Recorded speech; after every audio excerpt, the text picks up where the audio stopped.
spécialiste du jour, vous l'aurez vu, le décor a changé un tout petit peu. Et vous comprendrez pourquoi dans un instant. Professeur Lawson Ananiso Laté Maouli, vous êtes le spécialiste du jour que nous recevons dans notre émission sur SOS Docteur TV.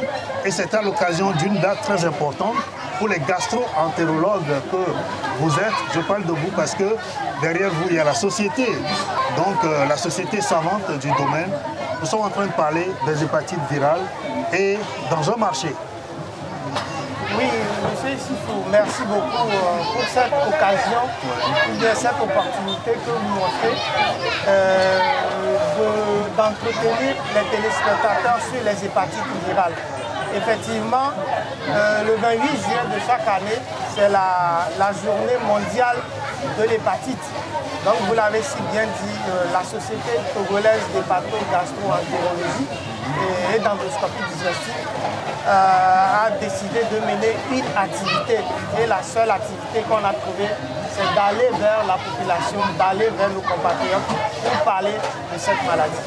Alors, professeur Lawson Ananiso, ce que nous mettons en lumière dans les spécialistes, c'est à la fois vous, celui que nous recevons, mais le sujet, quoique nous changeons de décor, alors vous le dites si bien, les hépatites, mais particulièrement le dépistage.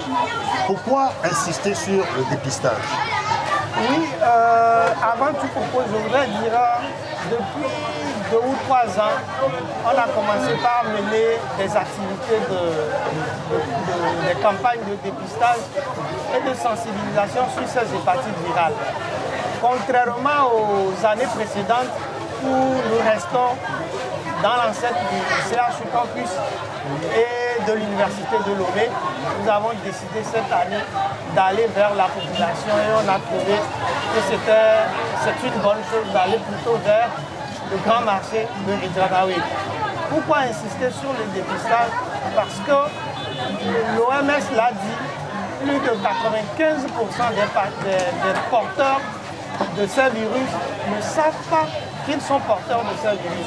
Donc du coup, c'est le dépistage seul qui peut permettre de savoir si quelqu'un a le virus ou pas. Alors professeur, une chose est très importante, vous l'avez dit, beaucoup de gens circulent avec le virus sans savoir qu'ils l'ont. L'activité s'est étalée sur 2 jours bien évidemment. Alors pour le premier jour où nous sommes venus vous trouver, qu'est-ce qui se dégage déjà en termes de tendance, de fréquence de la maladie pour ce petit échantillon? Oui, pour ce premier jour, c'est avec satisfaction que je peux parler de ce premier jour parce qu'on a vu un engouement de la population, de nos soeurs, de nos mamans qui sont au marché, qui sont venus se faire dépister. On a l'impression quand même qu'ils ont quelques notions sur la maladie, mais parfois ce ne sont pas des notions bonnes, il y a de véritables notions sur la maladie. Donc c'est ce que je peux dire sur cette première journée. L'engouement qu'il y a eu, l'accueil qu'il y a eu, c'est vraiment de bon augure pour le deuxième jour, c'est-à-dire la journée de demain. Alors on peut dire donc légitimement que les gens se préoccupent de leur santé et savent qu'il y a des virus qui se promènent, qui peuvent créer des problèmes, mais sauf que les notions ne sont pas véritablement exactes, parfois décalées de la réalité. Donc la connaissance de l'opinion sur la maladie, elle n'est pas aussi établie en tant que telle. Cela voudrait dire que là aussi, il y a un travail de sensibilisation à faire avant de revenir à l'importance même du dépistage. Oui, effectivement, parce que on se dit la pierre angulaire de cette lutte contre les hépatites, c'est la sensibilisation. Si les gens savent les moyens, il y a les voies de contamination de ces virus, ils peuvent en amont mettre en place des méthodes pour pouvoir les éviter. Et maintenant derrière, faire le dépistage, puisque si tu es dépisté et que tu es positif, plus tôt tu es pris en charge, plus tu as la chance d'éviter les complications. Et on sait combien ces complications constituent parfois un drame dans les familles de nos jours, surtout en Afrique. Alors aujourd'hui, en termes de fréquence, en termes d'ampleur des hépatites dans notre pays, pour ce que vous observez, vous qui êtes au CHU Sylvanus, enfin au CHU Campus de Lomé et qui intervenez peut-être ailleurs, qu'est-ce qu'on remarque aujourd'hui?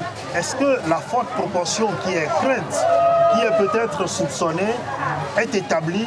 Les gens font de plus en plus des hépatites? Effectivement, je peux dire la plupart des motifs de consultation chez nous, c'est les hépatites virales qui constituent le premier motif de consultation. Je vais même, c'est avec tristesse que je vais le dire, si on voit nos patients qui sont en hospitalisation et qui ont une cirrhose, je dirais à peu près 90%, ces cirrhoses sont dues à ces deux virus principaux, c'est-à-dire le virus de l'hépatite B et le virus de l'hépatite C. Donc la cirrhose et le cancer du foie. Donc c'est ces deux virus qui sont à la base. Donc c'est des maladies qui sont fréquentes.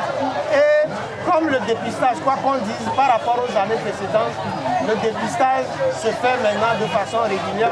Donc du coup, on trouve des cas et s'il y a besoin de les prendre en charge, on les prend correctement en charge. Alors avant peut-être de parler de cette prise en charge justement, vous évoquez un élément très important, de devoir dire qu'aujourd'hui, les complications établies ont pour source donc les hépatites.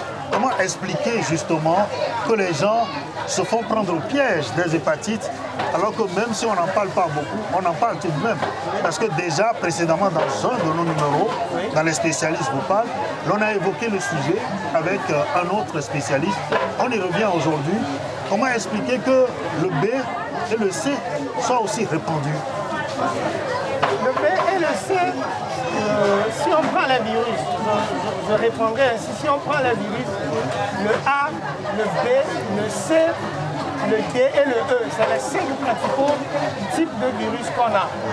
Le A et le E ne font pas tellement peur ou bien n'inquiètent pas beaucoup parce que le B, le C et le D, c'est les 3 qui évoluent sous une forme chronique.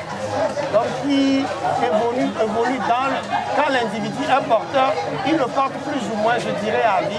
Donc le virus a le temps de créer des dommages sur le foie et derrière, si une prise en charge précoce n'est pas faite, on aboutit à la survenue de la cirrhose et du cancer du foie. C'est ce qui fait la gravité ou bien la peur par rapport à ces deux virus parce que les deux, le B et le C, vont évoluer sous un mode chronique. Je voudrais profiter pour dire aux téléspectateurs, quand on dit sur le mode chronique, ça n'a rien à voir avec la gravité, mais ça veut juste dire que l'individu porte le virus sur un long temps. Voilà, sur la durée. Oui. Donc ce virus aura le temps de créer des dommages sur le foie et derrière, malheureusement, on sera confronté à la cirrhose et le cancer du foie. Et vous dites, la seule voie de pouvoir savoir qu'on est en train d'habiter le virus qui va continuer donc à progresser, à établir donc, on va dire, les dégâts, comme vous le dites, c'est le dépistage. Et systématiquement, le dépistage. Si j'ai un mot, un seul mot, à dire ou bien à redire et à insister dessus, c'est le dépistage. Plus tu connais vite ton statut par rapport à ces virus, tu auras la chance d'être pris en charge. Et quand je dis prise en charge, derrière, tu évites les complications. Et parfois, c'est des complications qui sont dramatiques où on ne peut plus rien faire. Donc, il y a un adage qui dit prévenir vaut mieux que guérir. Et la seule façon de prévenir, c'est de faire le dépistage, de connaître son statut par rapport à ces virus. Alors, est-ce que le dépistage aujourd'hui, vous le faites gratuitement parce que c'est une occasion? Est-ce que ça se fait habituellement, gratuitement dans nos centres, dans nos formations sanitaires? Le dépistage, je pense, des efforts sont mis en place pour que le coût ne soit pas trop élevé. Mais si on s'inscrit dans le cadre de notre activité du jour, le dépistage, il est gratuit. Il est véritablement gratuit. Toutes les femmes ou bien tous ceux qui utilisent le marché, qui viennent aujourd'hui, vont se faire dépister gratuitement. Derrière aussi, je vais profiter, il y a le dépistage également qui est gratuit pour les femmes enceintes depuis quelques temps au Togo où une femme enceinte qui va normalement dans une structure publique se fait dépister gratuitement pour le virus de l'hépatite B. Alors ce que l'on retiendra de toute façon, c'est qu'il vaut mieux dépenser pour ce que cela peut coûter aujourd'hui pour bénéficier donc de ce dépistage-là qui ouvre la voie à la prise en charge précoce qui nous prémunit contre, on va dire, les complications, plutôt que de les vivre, ces complications-là. Donc, ça ne coûtera rien d'aller se faire dépister au bout des comptes. Monsieur Issifou, vous avez très bien compris. Notre ambition, si tout le monde pouvait comprendre comme vous, Oui. je pense qu'on aura déjà gagné une partie de la bataille. Certes, dépenser peu pour un jour éviter des complications dont la prise en charge va entraîner beaucoup de dépenses. Vaut mieux se faire dépister tôt et se faire prendre en charge plus tôt pour éviter les complications, pour éviter de grosses dépenses après. Alors, pour éviter de grosses dépenses après, l'on est en train de demander, alors je suis dépisté, je suis séropositif. Qu'est-ce que cela implique pour moi? Vous parlez de la prise en charge précoce. Qu'est-ce que cela implique concrètement? Oui. Quand on fait le dépistage et qu'on trouve que vous êtes négatif, c'est une belle chose. Surtout par rapport au virus de l'hépatite B, on va se faire vacciner et puis on est protégé, on suit les rappels et on est protégé à vie. Par contre, si on trouve que vous avez le virus de l'hépatite B, ce n'est pas encore la fin du monde du tout, parce qu'il y a des structures, il y a des spécialistes pour vous prendre correctement en charge, pour éviter, comme je l'ai dit, les complications. Donc, le principal mot, dépistage, dépistage, dépistage. Dépistage. Eh bien, au cas où il s'avère que l'on va être pris en charge, qu'est-ce que vous proposez aux gens concrètement? Est-ce que ça va être des médicaments? Est-ce que ça va être des conseils thérapeutiques que vous allez donner aux gens? En rappel pour ceux qui nous regardent, pour que l'on sache que c'est une maladie qui existe et qui est en train de faire des dégâts. Oui. Monsieur Sifou, l'hépatite virale B ou l'hépatite virale C, c'est des réalités. C'est une réalité chez nous.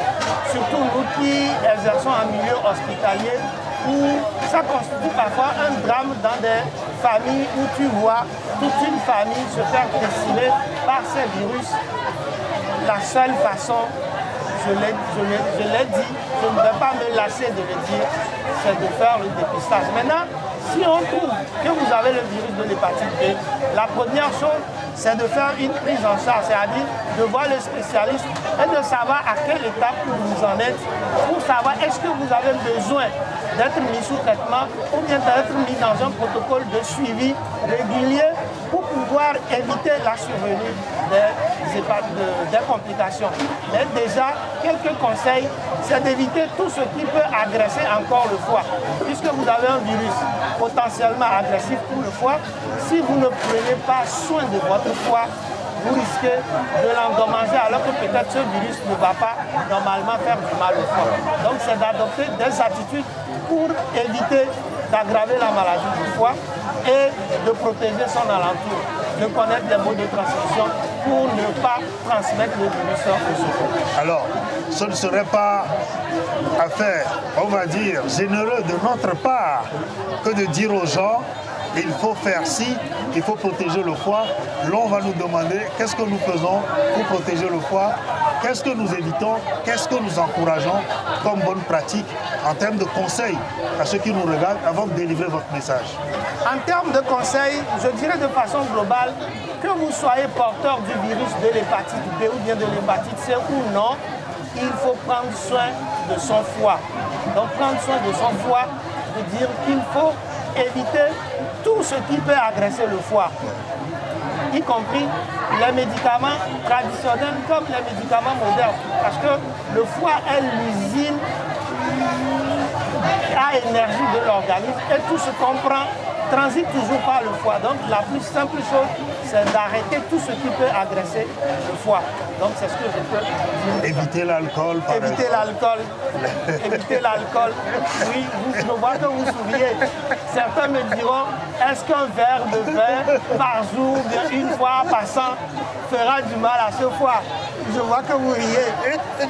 Le message, Oui. c'est qu'il faut tout faire pour ne pas mettre des produits, des éléments qui vont agresser ce foie. Je sais que tout le monde me comprend très bien. Et tout le monde sait de quoi il est question. Oui. Alors, si vous aviez, professeur Lawson Ananiso, un message à délivrer à ceux qui nous regardent, parce que les hépatites, on en parlera, on en reparlera, on en reparlera encore. Si vous aviez un message à adresser à l'opinion, qu'est-ce que vous pouvez dire? Oui, à l'opinion, je l'ai dit, ce n'est qu'une suite de répétitions. Ah oui. Les hépatites virales, c'est une réalité. Ce n'est pas de l'abstrait, c'est une réalité. Et elle cause un drame. Le drame, c'est que tu as des sujets jeunes qui sont atteints et s'ils ne sont pas pris en charge, qui ont le cancer du foie. Donc si les sujets jeunes, qui sont la force du pays, tombent malades, qui va construire le pays? Donc, si j'ai un mot, je vais le dire encore, c'est de venir se faire dépister, de connaître son statut et de prendre soin de son foie. Avant de terminer, qu'il me soit permis de remercier certaines personnes. Je voudrais remercier le président de la Société togolaise d'hépatogastro-entérologie et d'endoscopie digestive. Je veux bien nommer le professeur Bani, qui est également le chef du service d'hépatogastro-entérologie du CHU Campus de Lobé. Je voudrais remercier également le directeur du CHU Campus, avec qui nous sommes en parfaite collaboration dans cette lutte contre les hépatites virales. Je voudrais remercier tous les collègues qui sont impliqués à chaque fois qu'on veut organiser une activité à l'endroit de nos populations. Et une fois encore, je voudrais remercier les autorités du marché de Hedra-Nawe qui ont bien accepté, qui ont le bien des femmes qui interviennent ici au marché pour qu'on puisse venir faire le dépistage à ce niveau. Je leur dis sincèrement merci. Professeur Lawson Ananiso Laté-Maouli, vous êtes gastro-entérologue et vous êtes venu donc apporter le message surtout de la prévention contre les hépatites aux bonnes femmes du marché, mais en même temps aussi à tous ceux qui nous regardent en ce moment. Vous l'avez dit, vous avez remercié certaines personnes. Nous allons voir dans la suite, donc, pour finir cette émission, nous prenons congé de vous, tous ceux que vous avez cités, mais quelques-uns parmi eux qui ont bien voulu donc adresser leur message au cours de cette journée. Nous commencerons bien évidemment par qui de droit, le professeur Bania Clesson, dont vous avez parlé, est le président donc, de votre société savante. Dans la suite, de toute façon, le mot il est lâché, c'est la prévention, encore la prévention, et pour cela, le dépistage. Merci, à tout de suite. Je vous remercie. Le 28 juillet, comme vous venez de le dire, c'est la journée mondiale des hépatites virales. Et ces hépatites virales constituent un réel enjeu de santé publique pour nous. Et dans le monde entier, voilà pourquoi un jour particulier de l'année a été consacré à ces virus-là. Les hépatites virales, c'est 250 millions de personnes qui vivent à travers le monde avec les hépatites virales B et C.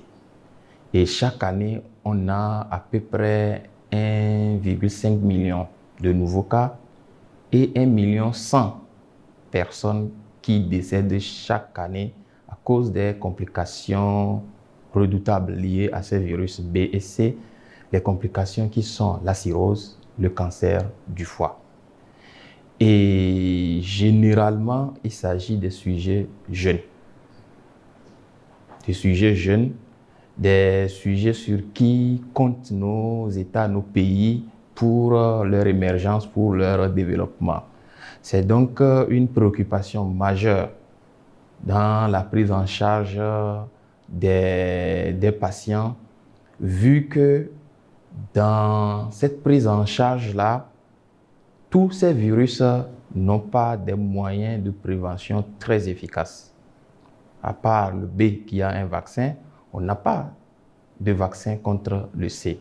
Et donc, la prévention se fera à travers essentiellement une meilleure compréhension, mais aussi une meilleure connaissance de ces virus-là. Chaque année, pour nous spécialistes hépatologues, hépatogastro-entérologues, il est important pour nous d'agir avec un peu plus de compassion envers nos patients que nous voyons chaque jour, qui meurent aussi pour certains parmi eux.